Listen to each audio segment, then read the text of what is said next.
Jóvenes, buenas tardes. Vamos avanzando un nuevo tema en literatura. Nos corresponde para hoy revisar a José María Arguedas. Y cuando hablamos de José María Arguedas, estamos ubicados en el neoindigenismo.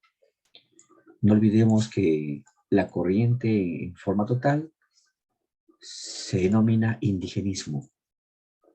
Y encontramos ahí dos etapas. Una etapa llamada indigenismo clásico u ortodoxo, y ahí sobresale Sio Alegría.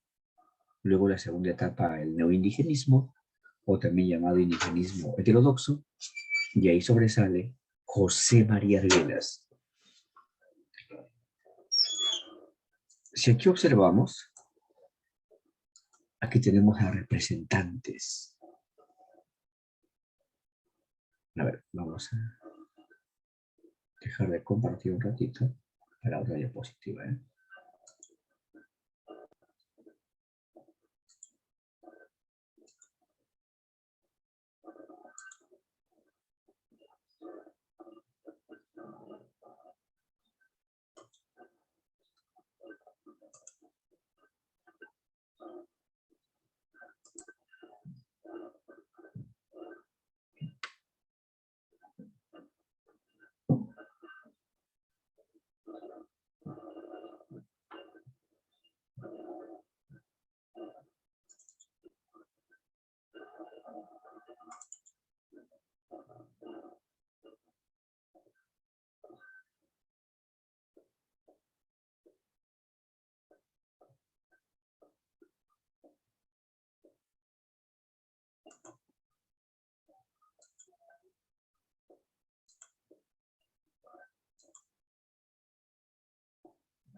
Mis jóvenes, continuamos.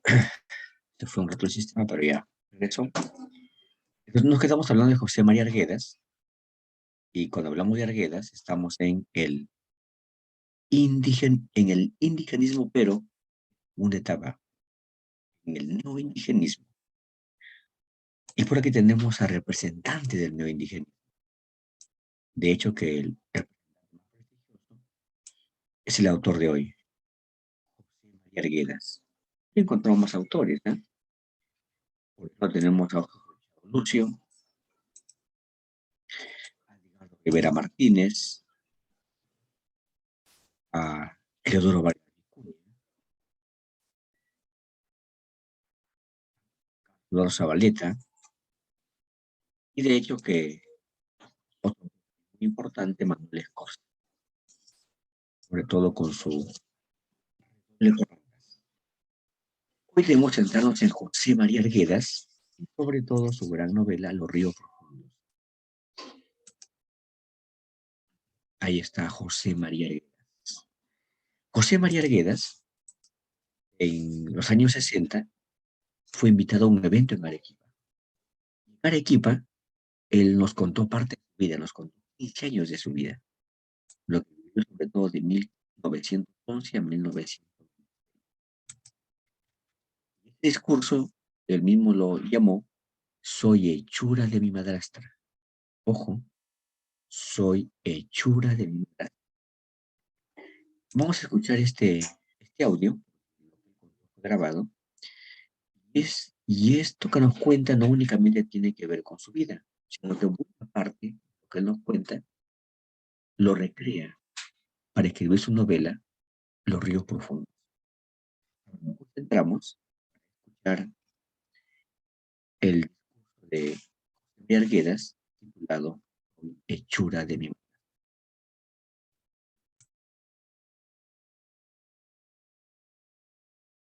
Voy a hacerles una confesión un poco curiosa. Yo soy hechura de mi madrastra.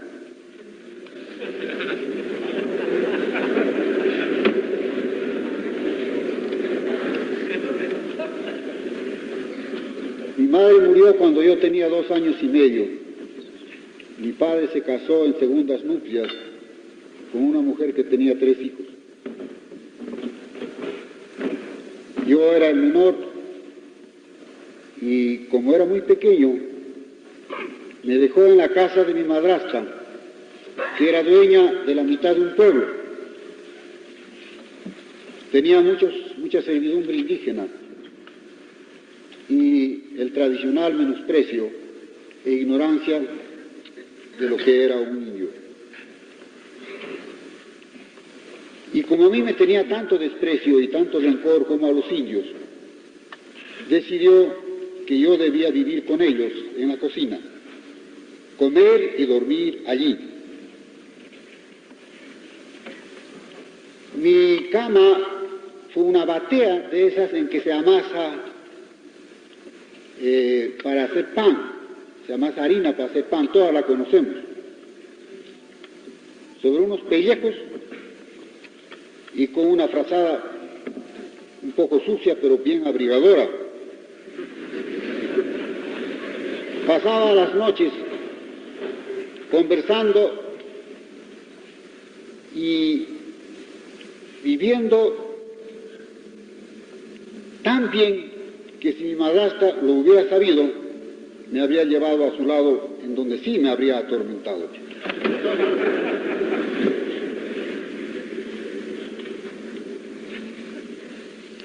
Así viví muchos años. Cuando mi padre venía a la capital del distrito, entonces era subido al comedor, se me limpiaba un poco la ropa, pasaba el domingo, mi padre volvía a la capital de la provincia y yo a la batea, a los piojos y a los indios.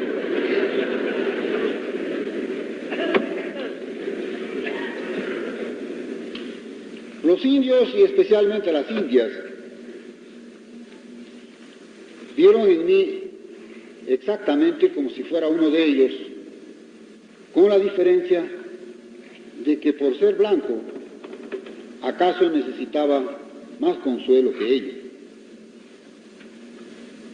y me lo dieron a manos llenas. Pero algo de triste y de poderoso al mismo tiempo debe tener el consuelo que los que sufren dan a los que sufren más. Y quedó en mi naturaleza dos cosas muy sólidamente desde que aprendí a hablar: la ternura y el amor sin límites de los indios, el amor que se tienen entre ellos mismos y que le tienen a la naturaleza, a las montañas, a los ríos y a las aves, y el odio que le tenían a quienes casi inconscientemente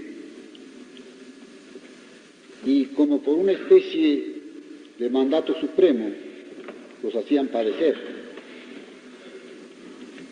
Mi niñez pasó quemado entre el fuego y el amor. Pero no solamente he sido hechura de mi madrastra. Hubo otro moderador tan eficaz como ella, un poco más bruto, mi hermanastro. Cuando yo tenía 7 años de edad, me obligaba a que me levantara a las 6 de la mañana a traerle su potro negro de una chacra muy grande. Y los potros y los caballos de raza fina son muy caprichosos porque son aristocráticos.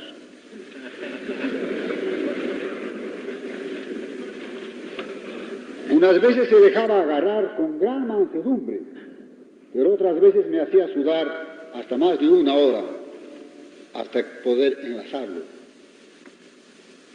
Si llegaba tarde, mi hermanastro, que tendría unos 20 años cuando yo tenía 17,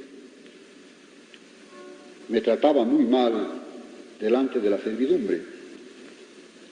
Un día, por una cosa que no puedo contar en público, que lo contaré quizás en nuestras reuniones de mesa redonda, me hizo algo que voy a decirlo acá. Lo había acompañado de paje para una aventura que no se puede confesar en público.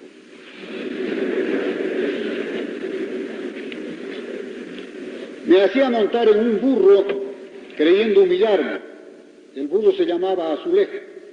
Nunca hubieron amigos que se amaron más que yo y el burro. También en eso estaba tan equivocado como mi madrastra. Me dejó cuidando su potro negro que había comprado con 20 bueyes y 200 carneros.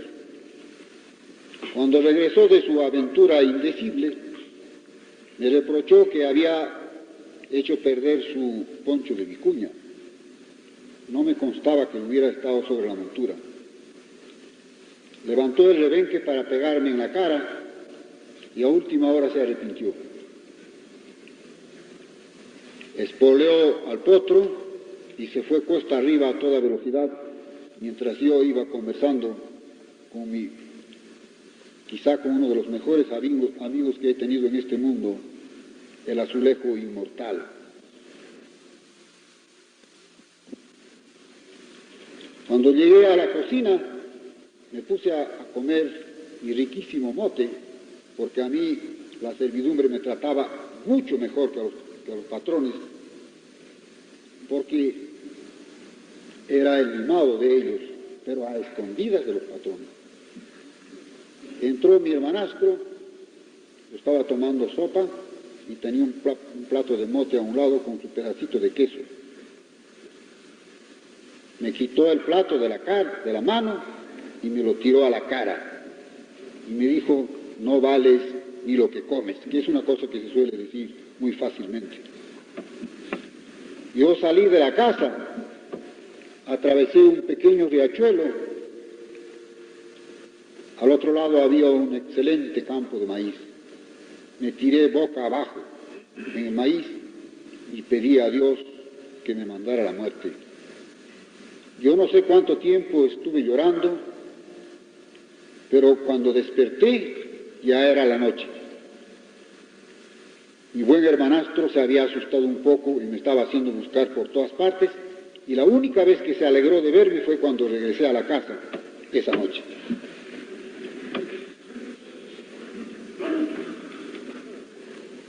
Pero tuve también la fortuna de participar de la vida de la capital de la provincia, que es Puquio, una formidable comunidad de indios con muchas tierras, que nunca dejaron que los señores abusaran de ellos. El maltrato tenía un límite. Si los señores pasaban de ese límite, podían y recibieron una buena respuesta de los 4 ayllus de la comunidad de Puquio. En San Juan de Lucanas, donde vivieron estos señores cuya crueldad nunca agradeceré lo suficiente, aprendí el amor y el odio.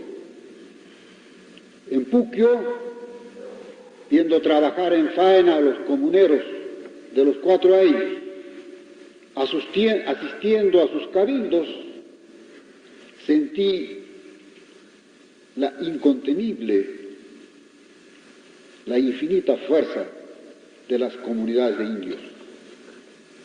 Esos indios hicieron en 28 días 150 kilómetros de carretera, una carretera que trazó el cura del pueblo. Cuando entregaron el primer camión al alcalde, le dijeron: ahí tiene usted, señor, al camión. Parece que la fuerza le viene de las muchas ventosidades que lanza.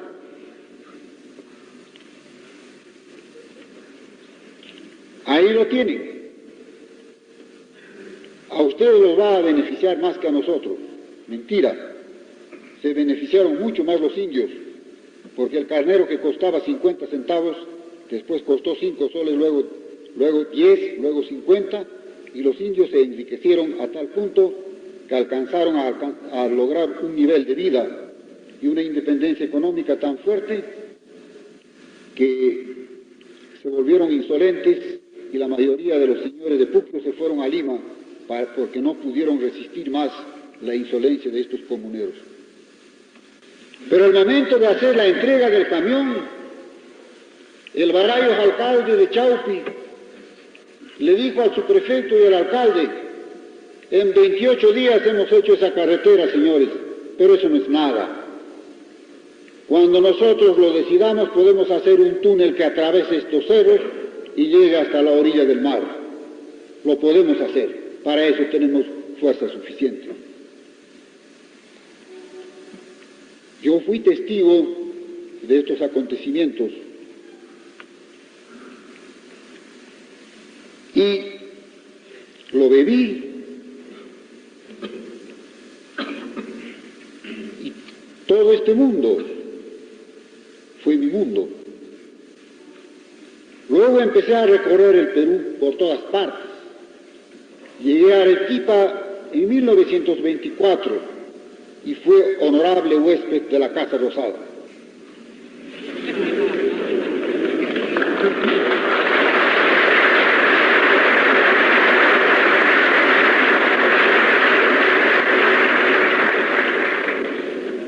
De la Casa Rosada, de aquí fuimos al Cusco, del Cusco a Abancay, de Abancay a Chalhuanca, de Chalhuanca luego a Puquio, luego a Coracora, a Yauyos, a Pampas, a Huancay, a una cantidad de pueblos. Y tuve la fortuna de hacer un viaje a caballo del Cusco hasta Ica, 14 días de jornadas. Ingresé a la universidad Y nunca fui tratado como serrano en San Marcos. En donde sí fui tratado como serrano y con mano dura fue en el Colegio San Luis Gonzaga de Ica. Pero los traté yo también con mano dura. El secretario del colegio, que se apellidaba Bolívar, me dijo, cuando vio mi libreta con 20, me dijo: estos serranitos siempre les ponen 20 en los colegios porque recitan un versecito cualquiera. Aquí lo voy a ver sacar 20. Me dio y batí el récord de los 20 de toda la historia de San Luis Gonzaga, porque era una responsabilidad de serrano hacerlo, y lo hice.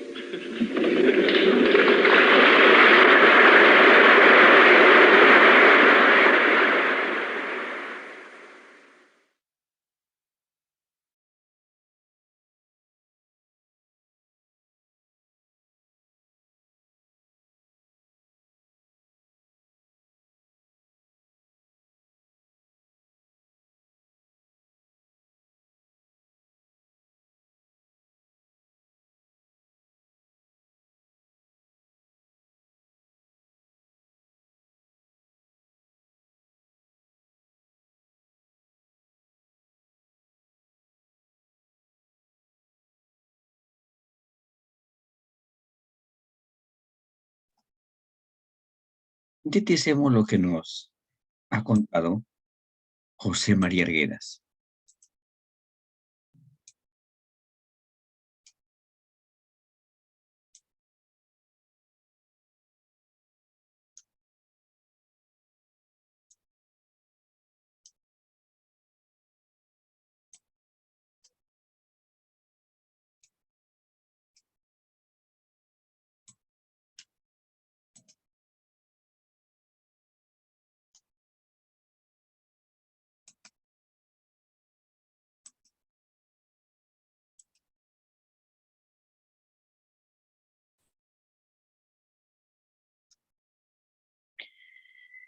Vamos a ir a la fecha de 1911, que fue la fecha de su nacimiento, por aquel, en la región llamada Purímac.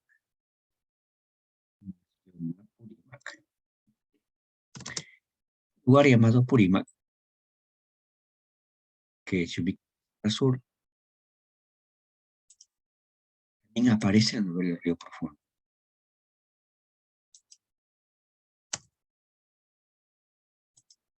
En los ríos profundos, el narrador explica la etimología de Apurímac. Traduce como Dios.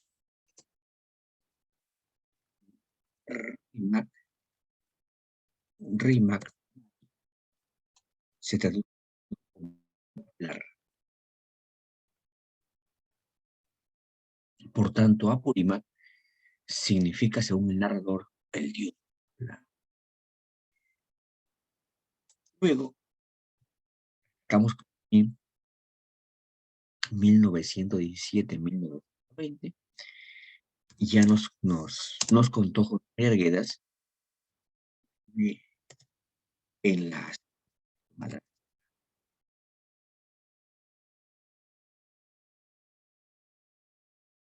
de su madrastra llamada Grimal.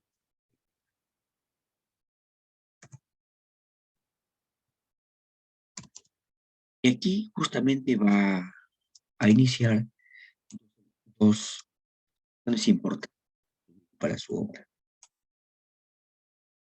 La madrastra lo botaba cuando el papá se iba de viaje. Ya sé, anda a la cocina con los niños. ¿Qué vas a con los niños cochinos? Seguidas, por tanto, desde muy pequeño, de los 10 años, comenzó a vincularse con campesinos e indígenas de su zona, sobre todo con la cultura quechua. Por consiguiente, en esta etapa, la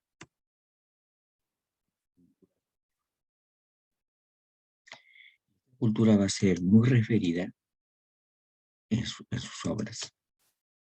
Aquí tenemos temas de sus obras. Por otra parte, a partir de los 6 años, José María Arguedas va a formar su bilingüismo.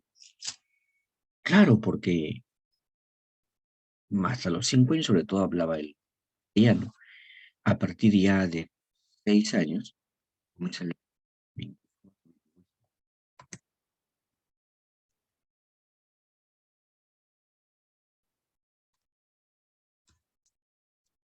el bilingüismo,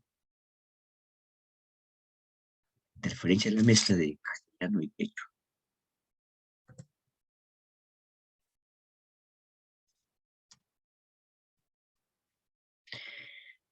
Vemos que esto de presentar el castellano con el quechua es parte del estilo.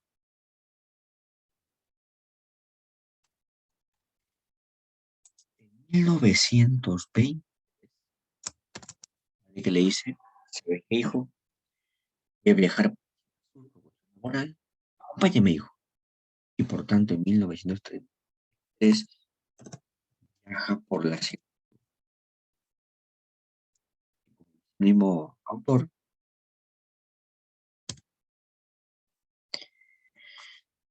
recorren como 200 pueblos.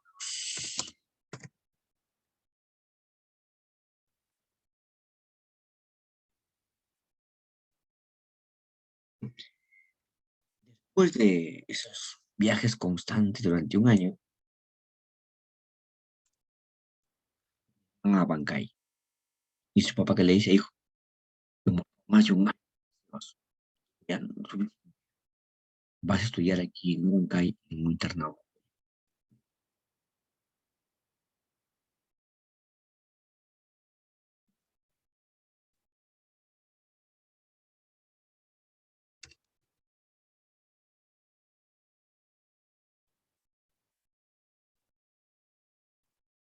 Esta experiencia de haber internado católico, él lo va a aprovechar para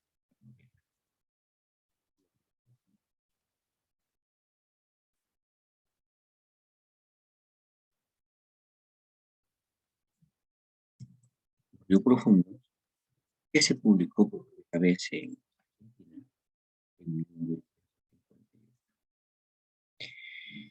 Y en 1926 dice que su padre fue nombrado juez en Ica y se fue. Este año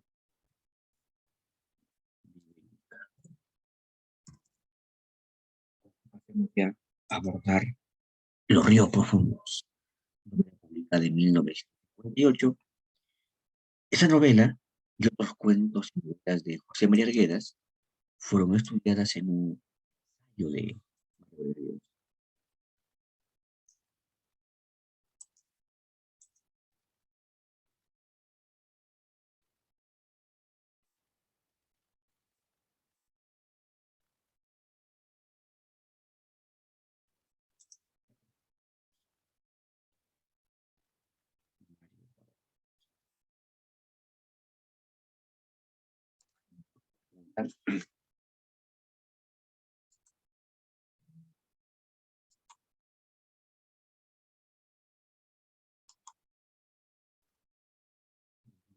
¿En qué ensayo graciosa polémica junto al mismo? Sobre todo, Arguedas tiene por nombre la utopía arcaica.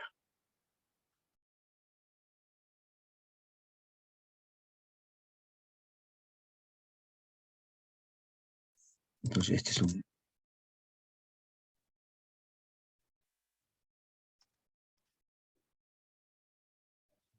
Vamos ya en los ríos profundos, trabajar lo que es primero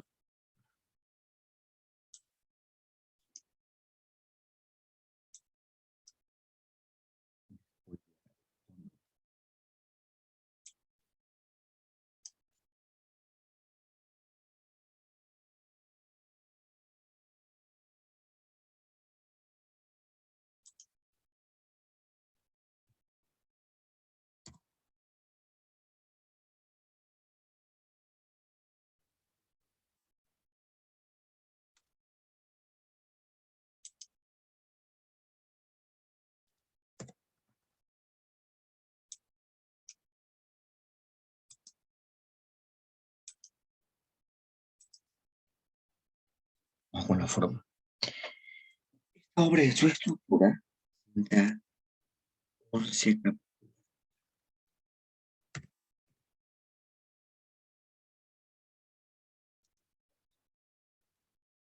El narrador sí fue sorprendente para su época.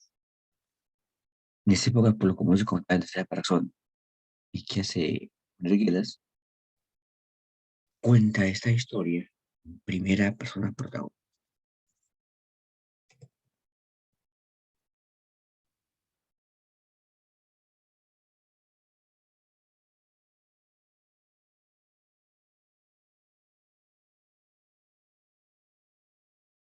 Primera persona protagonista. Significa, la imagen principal nos mira como si fuera un autobiografía. Justamente acá, ya por nombre, que es muy semejante a Arguedas de los años 1923-1924. Unas técnicas. Encontramos en esta novela la que significa los hechos.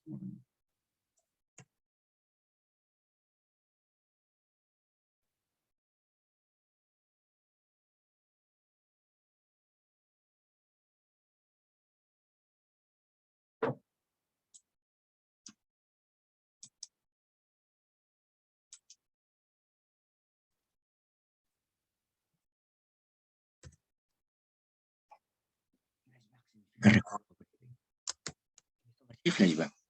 Por ejemplo, en una ocasión que hace Ernesto evoca a chicas bonitas de Tierra Sur para poder escribir un poema para de Antero. Vamos aquí, Ernesto, a Bella Sandino.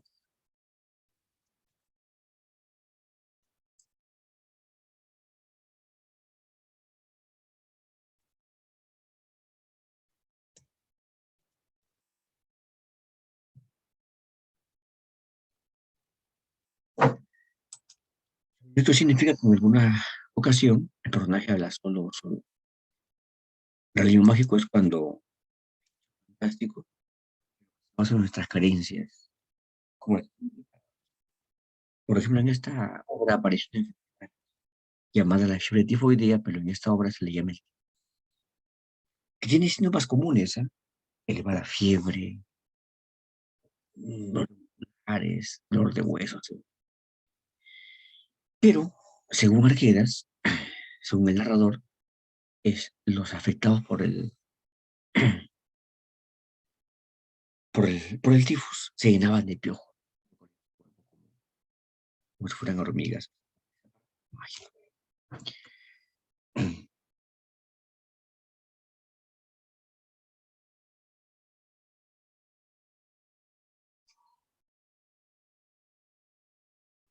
Vamos a decir,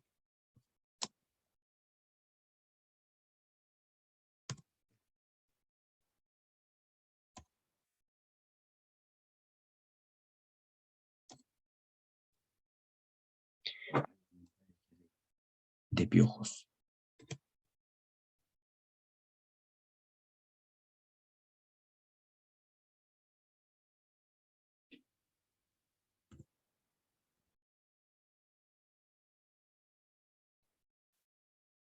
Hallamos también el hielo directo, que significa una raya, un personaje, otro personaje. También la cámara lenta, pero con lenguaje.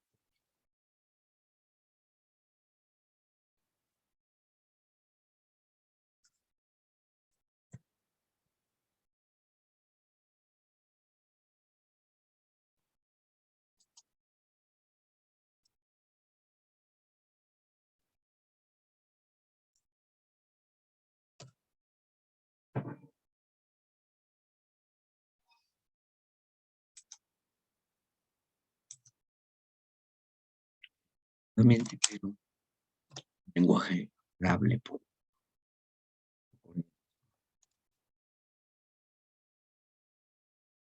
Vamos a más elementos. Encontramos la José María Lleras empleó un lenguaje sintético, ni quechua.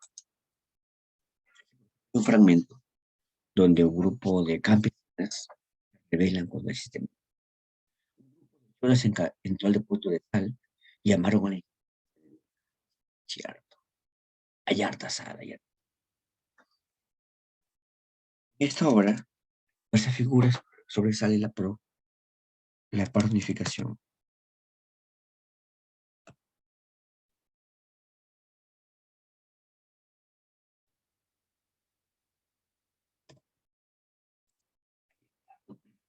Por ejemplo, cuando Ernesto entra a un patio y habla a un árbol. Encontramos también toda esa forma de descripción de lugares, la topografía,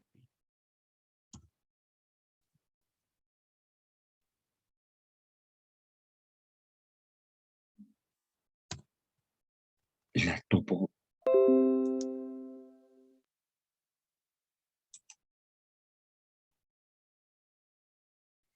Vamos a algunos personajes nada más caracterizados de su conducta, caracterizados a veces en su conducta.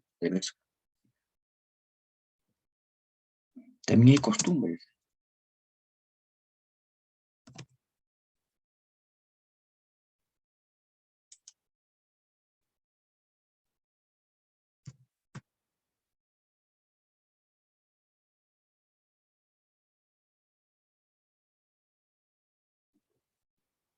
El carácter.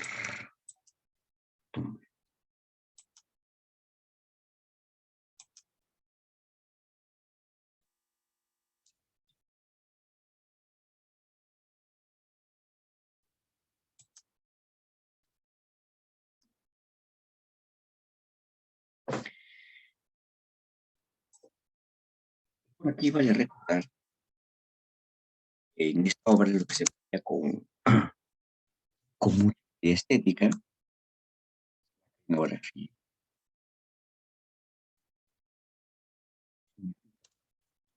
que se describen objetos.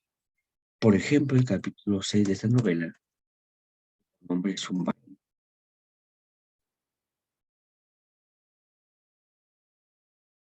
Es un baile, que significa trompa.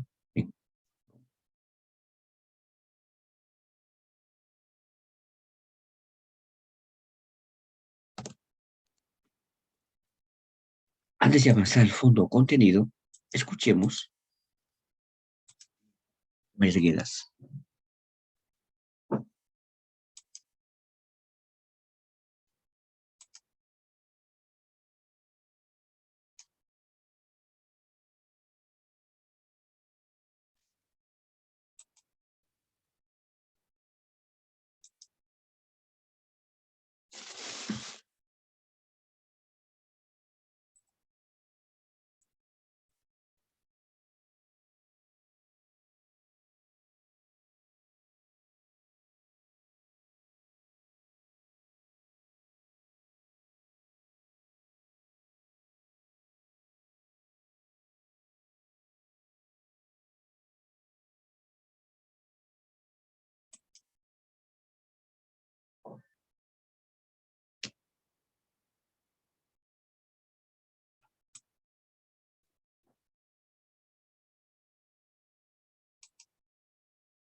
Listo.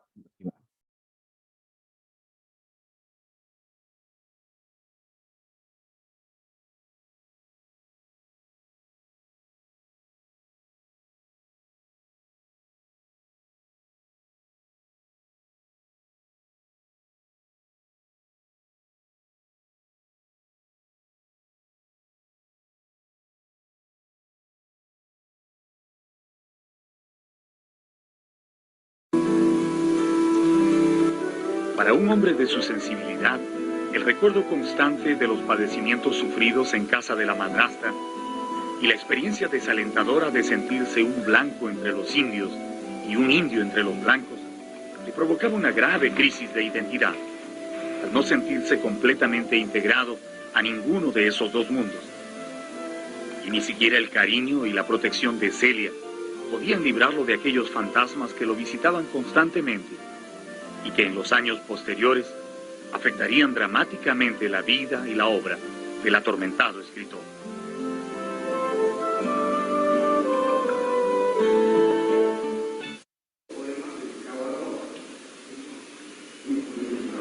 Cuando Arguedas retornó a Lima en 1941 y continuó su carrera docente en colegios de la capital, decidió también iniciar sus estudios de antropología en la Universidad de San Marcos.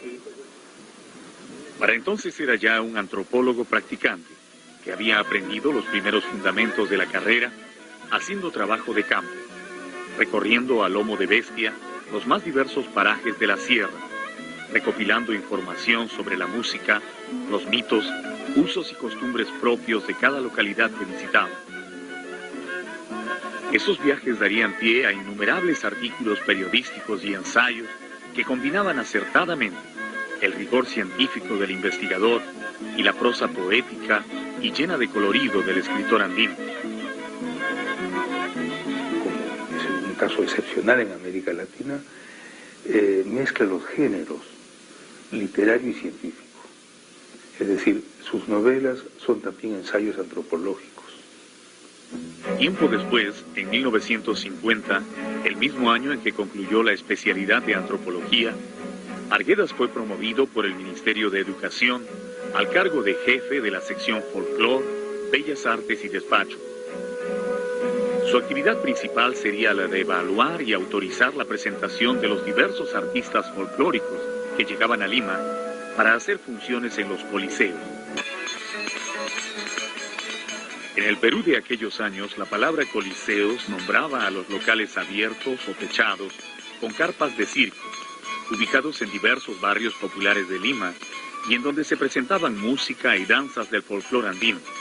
Él quería de que todos los músicos y bailarines representaran tal como se presentan en su pueblo. Este tema le gustaba mucho y siempre lo cantaba también, José María.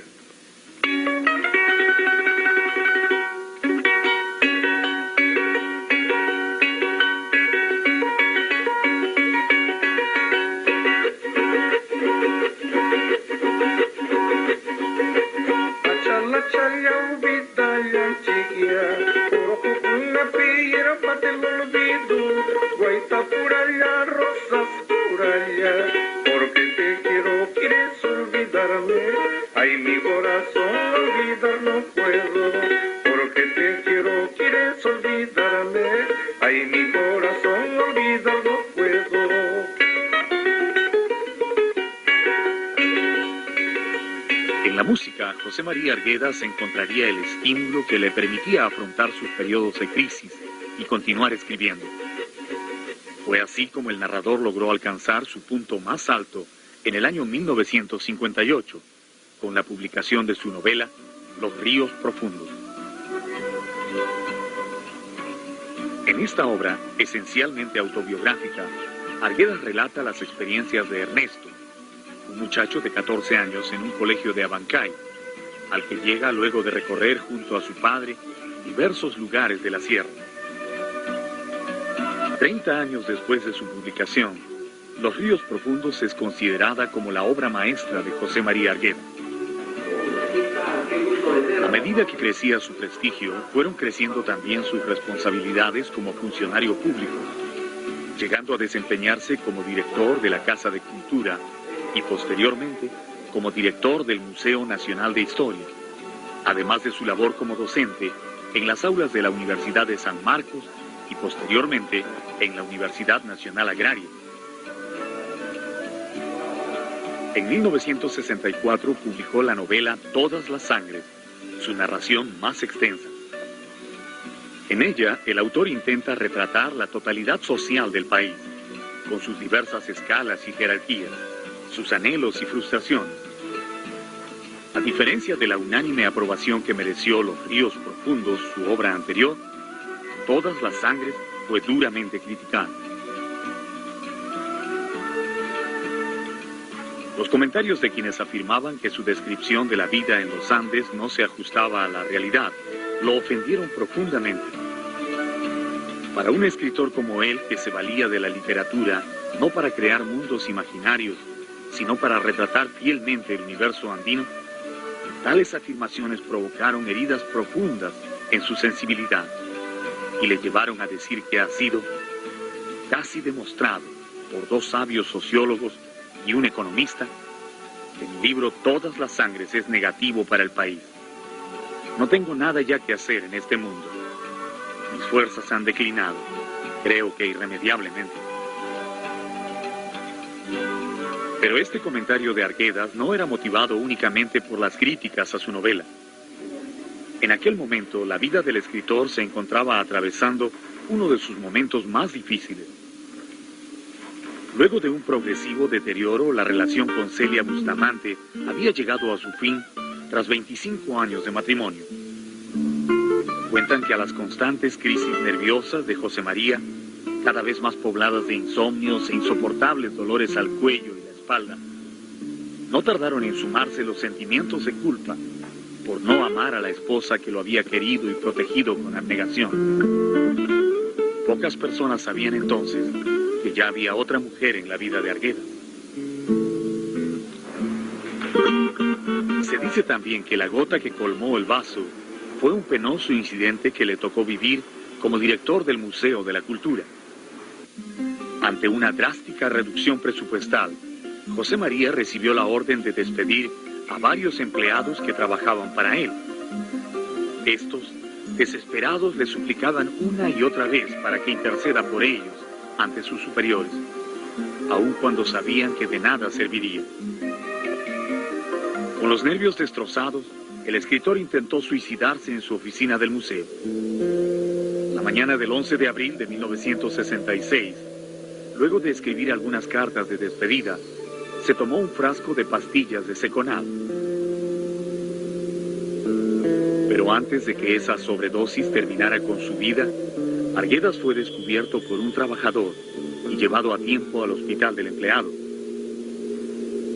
Desde el primer intento de suicidio, él mismo no hacía otra cosa que hablar de eso, que había tenido esas ideas y a mí me conversó varias veces que tenía él ideas suicidas, pero eso fue a partir del primer intento, ¿no?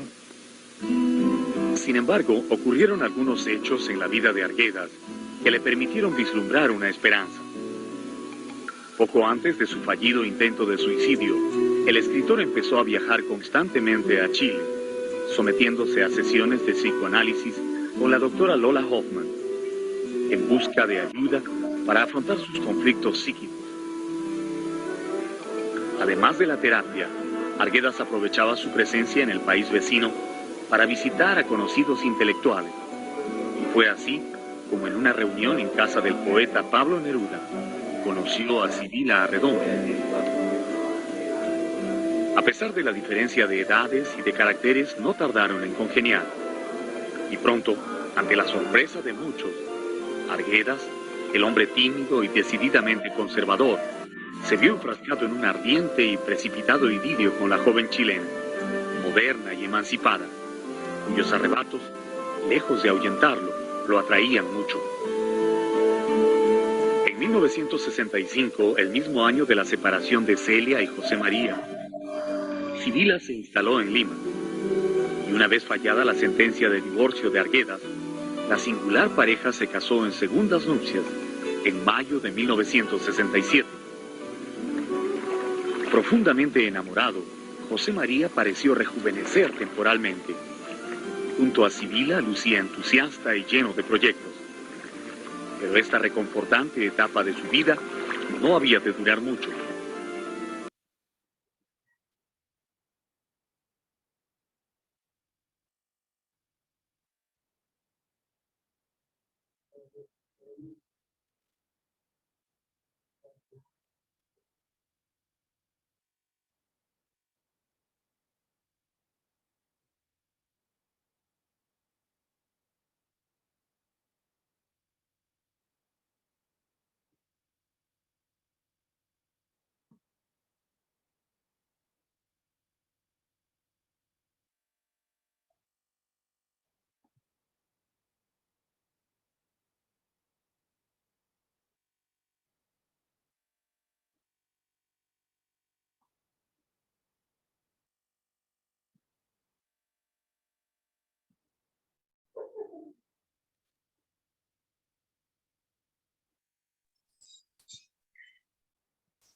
Ahora sí vamos al fondo contenido y ahí precisemos el demo.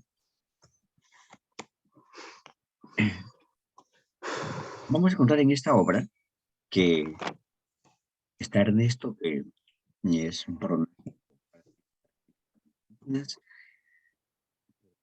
de Castañeda. Ha nacido en un pueblo andino, panteísta, folclorista.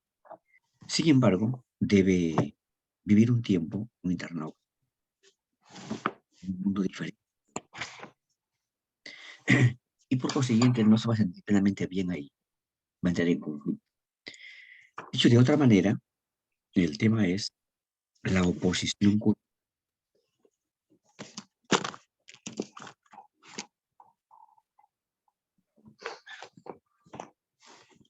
Lo andino representado por Ernesto, occidental representado por el internado.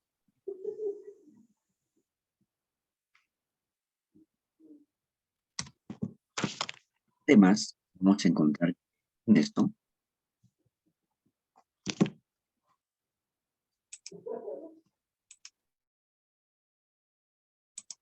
Oscar, acostumbrado siempre a colocar en el campo, no se adapta plenamente al internado. Cuando alguien nace en un pueblo y después se establece en otro lugar, permanece ya por cuestión de estudios, trabajo, pero siempre añora su punto de partida, su pueblo, en el desarrollo. Y hay que estar presente.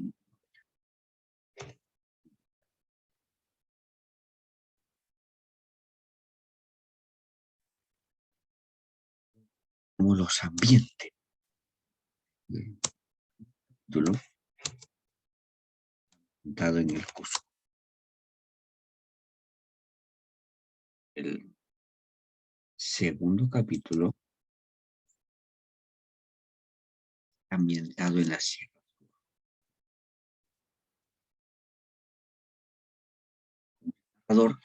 Recorrí con mi padre como 200.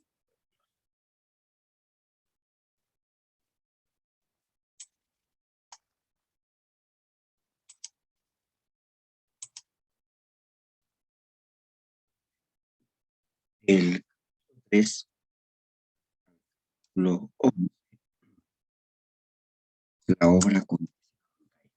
Por tanto, como ambiente narrativo, abarca 9 capítulos de manera inmediata, podemos decir.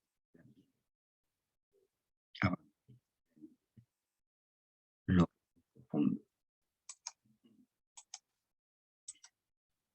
Además, internos ya, o sea, dentro de la ciudad llamada Bancay. Ambientes, el inter.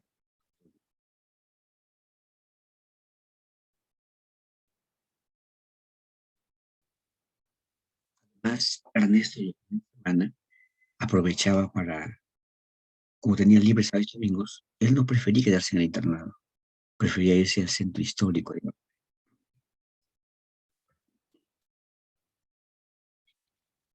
centro. Por otra parte, hay una hacienda que rodeaba Bancay Colín.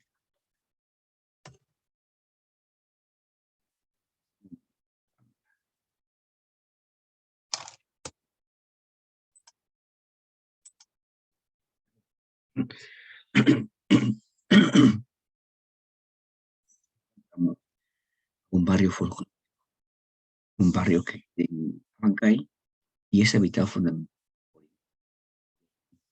por Ernesto Badre,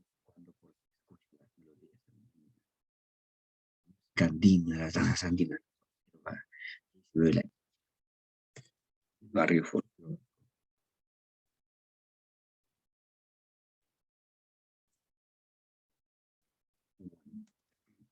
También por aquí se me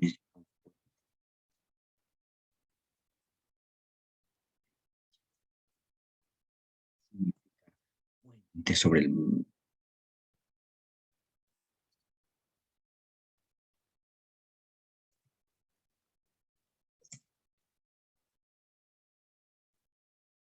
Vamos ya a los hechos. que lo revisaremos.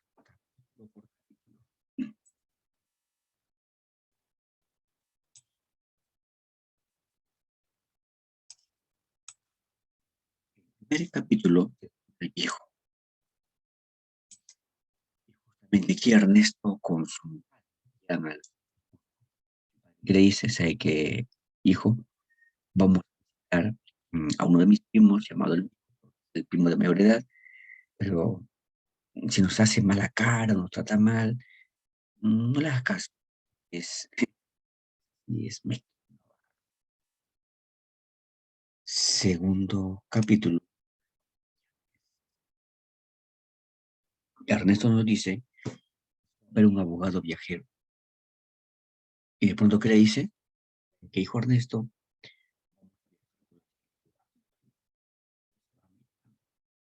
no, caminando,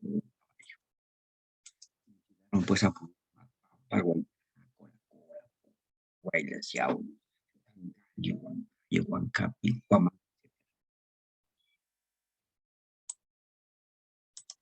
Vamos al capítulo.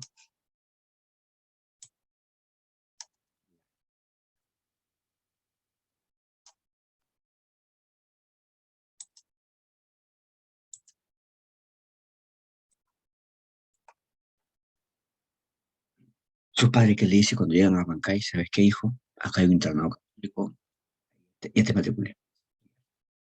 No te preocupes porque ahí un abogado, el director, ese gusto Linares aparentaba ser una persona en el fondo violenta.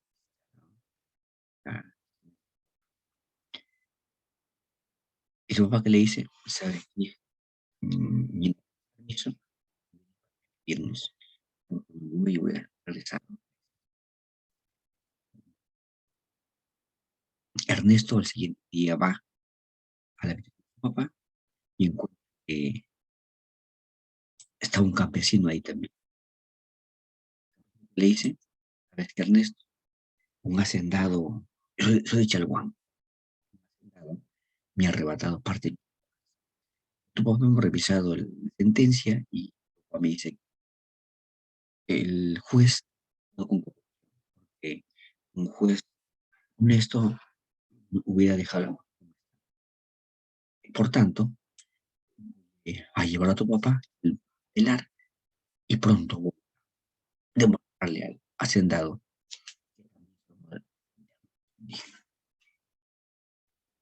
Vemos la cuarta parte, la hacienda. María Augusto Linares daba misas en y ahí manifestaba su odio a Chile, señor. Una vez, en la guerra contra Chile, perdimos la guerra, nos quitaron Mariquita.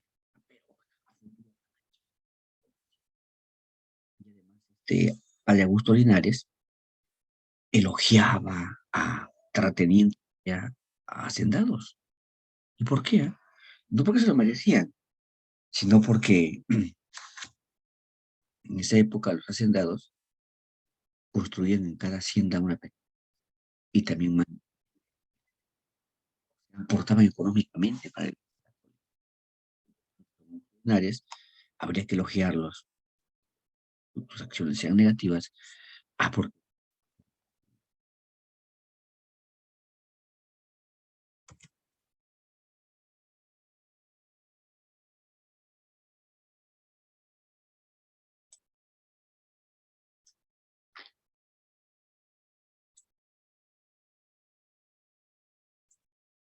capítulo 5 del mundo.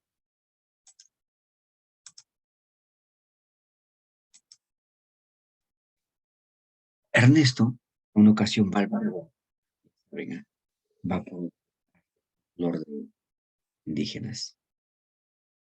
Y de pronto, ya se comienza por ahí a mencionar a los condiscípulos, a los hombres, por ejemplo, que son los más relajados, hacen bullying.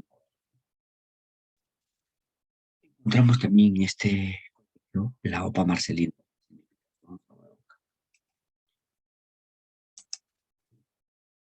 Esta mujer por lo común a la noche, mañana desayunaba y se iba muy temprano a deambular por la ciudad. Cuando regresaba en la noche, unos alumnos daban a la opita, alguno lo arrastraba. Encontramos también por aquí al alumno Palacio,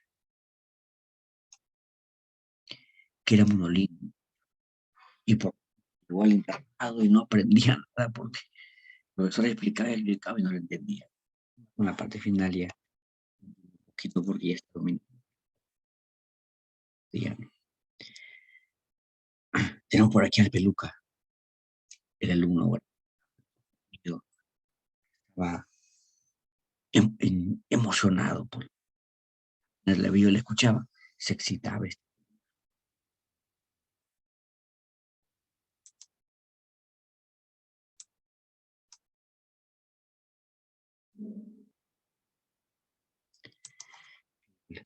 Los 6, minas un valio para ya no significa.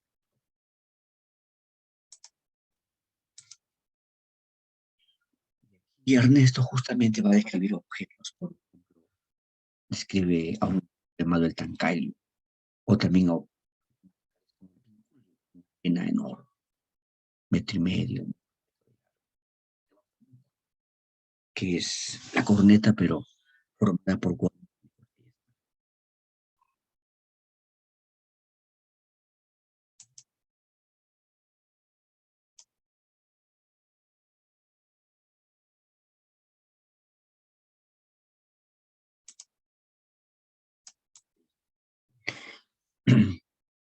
Aquí vamos a encontrar a Antero, que se hace mi amigo de Ernesto, regala un zumbayo. Y lo que le dice un día, Ernesto, poeta escribe para mí, me das la carta y lo transcribo con mi letra y le doy. Pero Ernesto, al querer escribir la carta de amor, no inspiraba, porque no conocía, no venía ni. Entonces, ¿qué es Ernesto? Evoca a Bea Chip, y otras, al que de haberlas conocido, aparece por otro mundo, en él, está a Ernesto, cara el día de sábado. Ernesto aceptó el reto. Llevan el Valle y el Romero, que Ernesto, te preocupes, vamos a preparar bien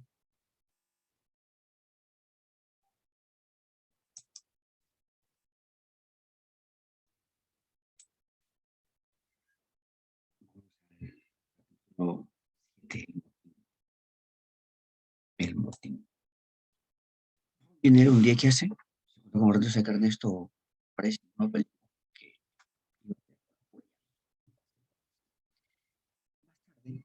hay un alboroto en la ciudad, Ernesto se escapa del colegio y se va a ver. ¿Qué había pasado? Sucede que hay un establecimiento autorizado donde vendían las en Quechocachi, castellano la sal. Según testigos, un campesino a comprar a la voladora y el que atendía lo botaba. Ahora, venga, véase. No hay. Sin embargo, llegó un hacendado, el que atendía ahí, ordena que en tres. O sea, para el campesino no había medio kilito. No sirve. Oye, Felipa, que está un poco ebria, con sus amigas y se van hasta el Dora. Imponen, se arman a los soldados y sacan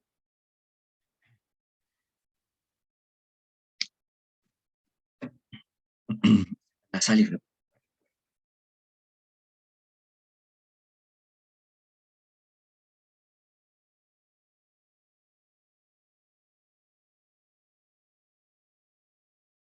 capítulo 8, cada onda.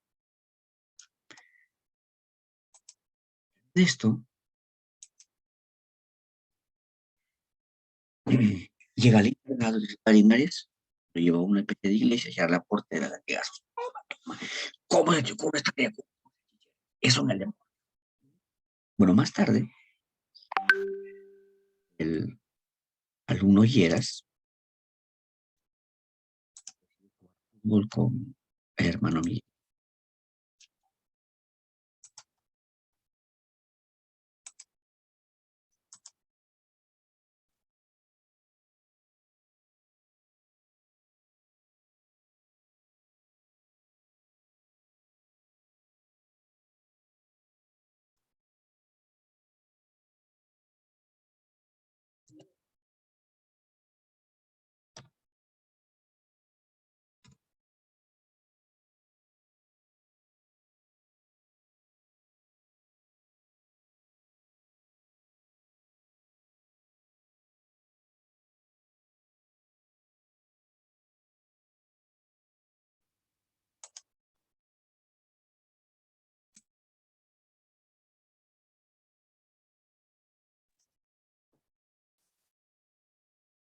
Se juegan fútbol y en una de esas, pues, Miguel era Lleras de cara, el Lleras se despierta y le insulta.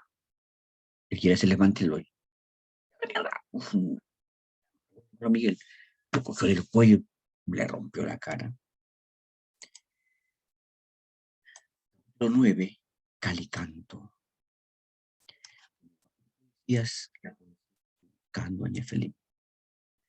Un campesino que dice que, y que va con miles de tundos selváticos para llegar a la sierra y cavar con los que viven en tipo de creencias de que alguien va a venir y va a poner orden en la mesianismo. Ojo, el Yera soy yo. Escapó el capítulo 10 y Aguarma. Significa la primera. Y así llegamos al capítulo los colonos.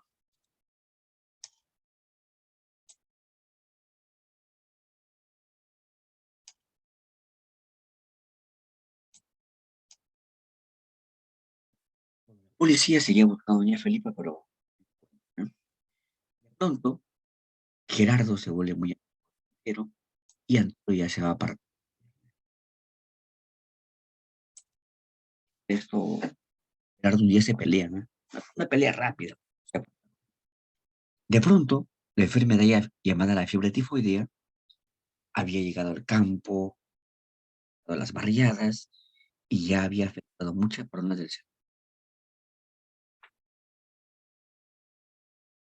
Y la Opa Marcelina murió, se murió la Opa Marcelina. Linares dijo un momento, ¿qué tal si se contagian hijos de hacendados, de empresarios, y de repente le pasa algo a uno de ellos, o habría conflictos? ¿Ah? Una de los alumnos en el patio les indica, señores, vamos a suspender un mes ¿eh? Por de la enfermedad, cuarentena, cada quien vaya a su casa o un familiar, y ahí se queda. Todos ellos, ¿quién sale con Fernando Ernesto? Ya que siempre lo daba para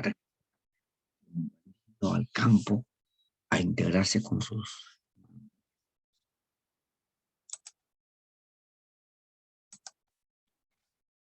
Pregunta uno, qué significa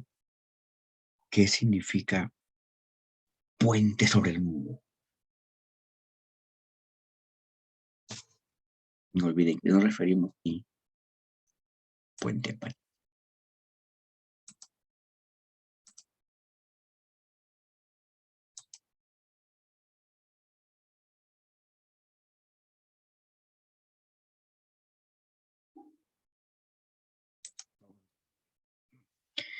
Abancay tiene el peso del Turrondín y el Zaguayo, pueden llegar a las cumbres, mandar un mensaje a mi parte. Ahí nubes se ponen como el coche sobre los cañaverales. El canto del zumballo lo traspasa. Al mediodía el huinco da su canto y con Andrés lo empujamos hacia Chalhuanca.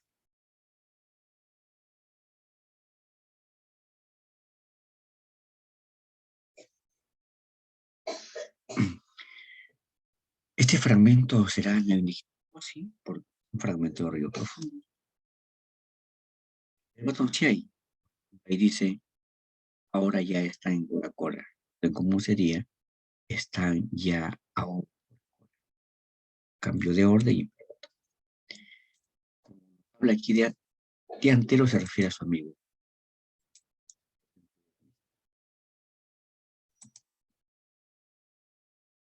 Diálogo no es narración. Ahí dice comen.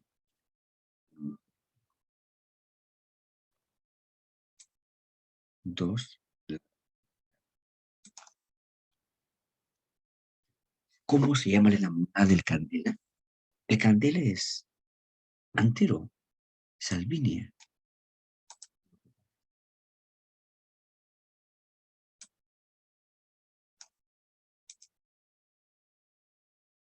¿No?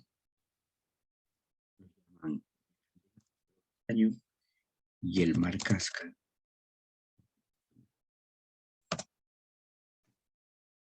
4. ¿Qué hechos ocurren en la historia de Ernesto en la segunda novela de Río Profundo? Pero le pide que escriba una carta. Era suya, sí. Se amotinan con los sacerdotes, ¿no?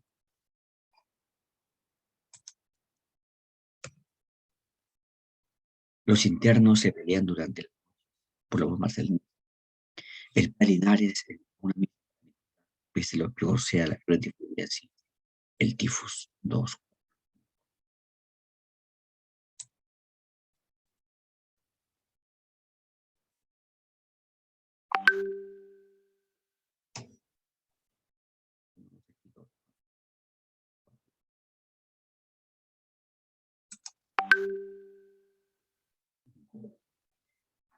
Ernesto, internado de Habana.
El Lleras y Añuco no, porque eran los. Era su amigo. 2 y 3. 5 la ropa. 5. Acontecimientos sobrenaturales en el río.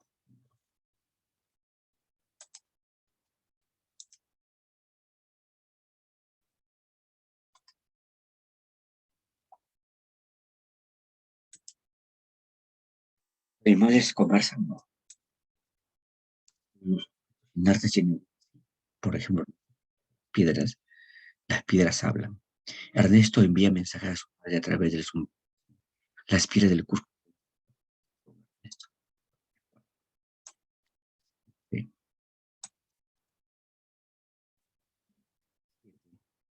Episodio de la novela Profundos de José María Lleras. La novela Chichera, sí. De José María del Zumbario también. El colegio de la expulsión del Lleras, pero el colegio del Lleras se narra, pero técnica de narrar no es unos.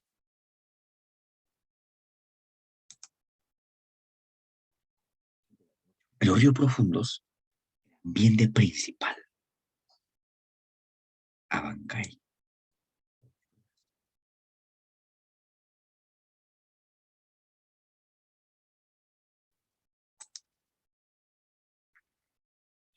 Nueve.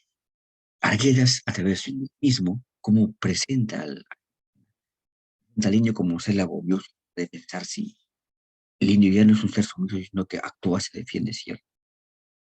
Es diplomática, sí, la castellano que mira al indígena como algo romántico, y al indio para un pretexto para rebelarse. Falso. Unos tres.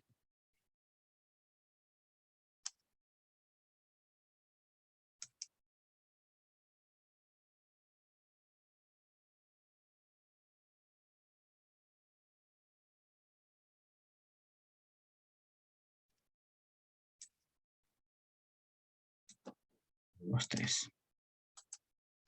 10. ¿Qué motiva para que Ernesto abandone la peste, el tifus, la fiebre? Sí. Aparece en otros textos. Llego a no aparece. O la sangre es 1 y 3.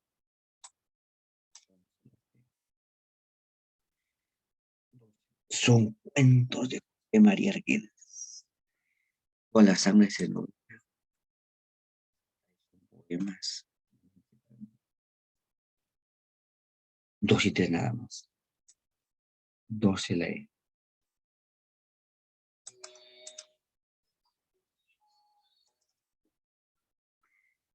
Respecto a la vida de José María Arguedas y a su obra, primero aprendió pecho de castellano, no al revés. No cultivó sino dramático, no. Su novela por fiestas en el vídeo de sangre, sí. Está en el modo de la Sierra Sur. No la explica en el neoindigenismo, sí. Con,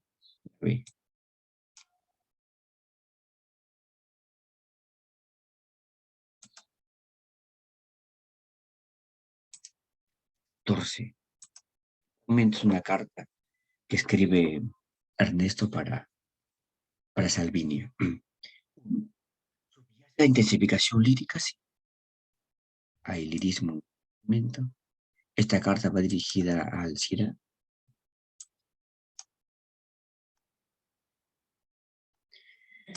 Oraciones cortas, breves, es periódico. Y pero hay por acá dice que ella está en el sol, en la brisa. Función estética, sí, porque como es un texto literario, tiene belleza. O sea, todas.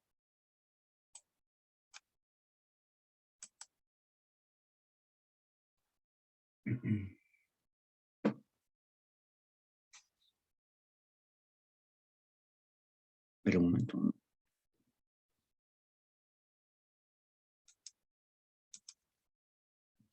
Dirigida a, sí, pero no es el amor, no, pero 1, 3.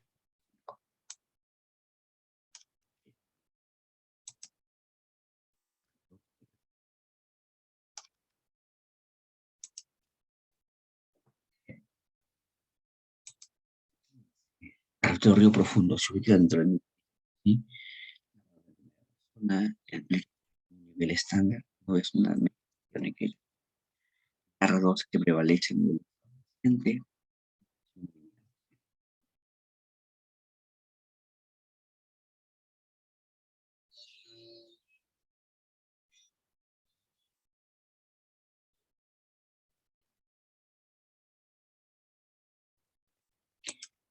Prevalece lo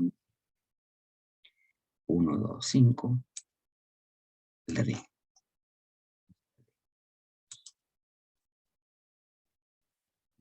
El río profundo es que se aprecia. Los hombres de todos matan a los lobos antes de la muerte. Es cierto. La agua Marcelina tenía las mujeres no coño. desea llevar un mensaje de otros 1, 2, 5 también.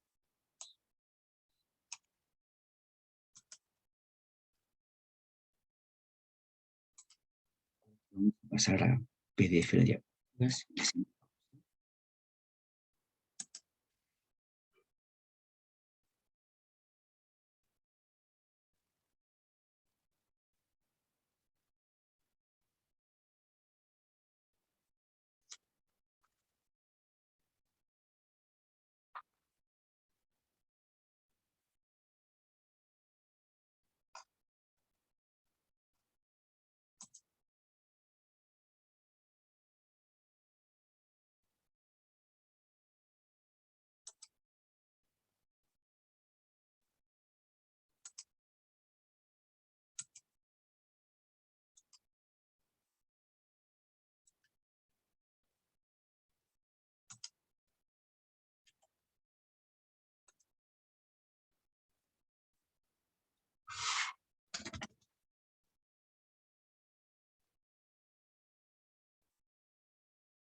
Bien, jóvenes, ahí está la diapositivas, lo comparte con sus compañeros y culminamos, jóvenes. Ya está. Siguiente, pronto, jóvenes, cuídense mucho.